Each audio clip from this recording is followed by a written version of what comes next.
ఈ కలర్ చూడు red colour కొద్ది గోల్డ్ ఇది ఎంత కలర్ బాగుందో చూడండి. ఇది ఒక్క గారె వేసాం కదా చూపిద్దాం అనుకుంటున్నాను. నిజంగా చూడండి ఎంత బాగుందో అసలు. మీరు చెప్పింది నిజంగానే కనిపిస్తుంది ఇక్కడ. షేప్ కానీ ఆ ఫ్లఫీనెస్ కానీ మనకి ఇది చల్లారినా కానీ సాయంత్రం వరకు అలాగే ఉంటుంది. మనకి ఇనుప అట్లస్తో ఎందుకు తీసేవారంటే ఫస్ట్ వేసిన అన్ని అట్లస్ వెనక్కి పెట్టి ఒక్కొక్కటి తీసుకుంటూ వచ్చేవారు. ఆ గ్యాప్ వచ్చిన దగ్గర మళ్ళీ గారె వేసేస్తారు అట్లా. ఎందుకంటే నూనె కాగుతూ ఉంటది, ఆ నూనె తరిగిపోతూ ఉంటది కదా, అందుకని ఆ గ్యాప్ వచ్చిన దగ్గర గారె వేస్తూ ఉంటారు అనమాట.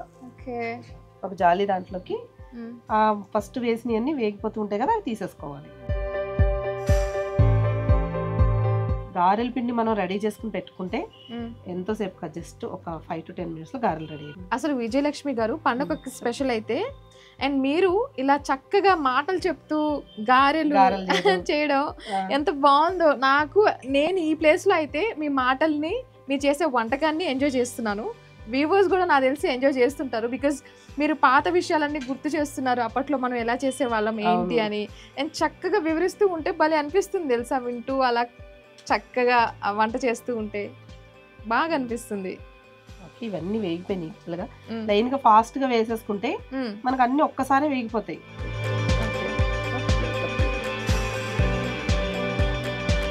నేను పట్టుకుంటానండి. నాకు పని చెప్పాలి కదా మీరు.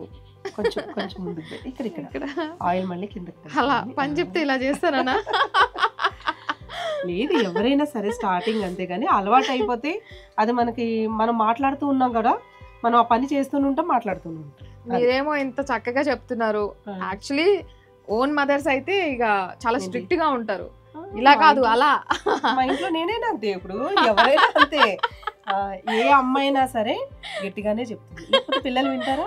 వినరు కదా. ప్రేమగా మెల్లిగా ఒక్కసారి చెప్తే వినే రకం అయితే పర్వాలేదు, వినరు.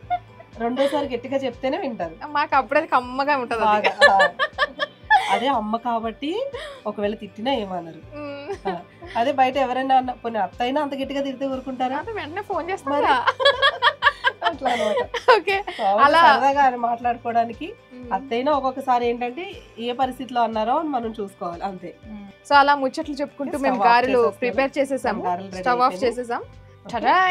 రెడీ, వేడి వేడి ఫ్లఫీ అండ్ వెరీ టెంప్టింగ్ గారెలు రెడీ.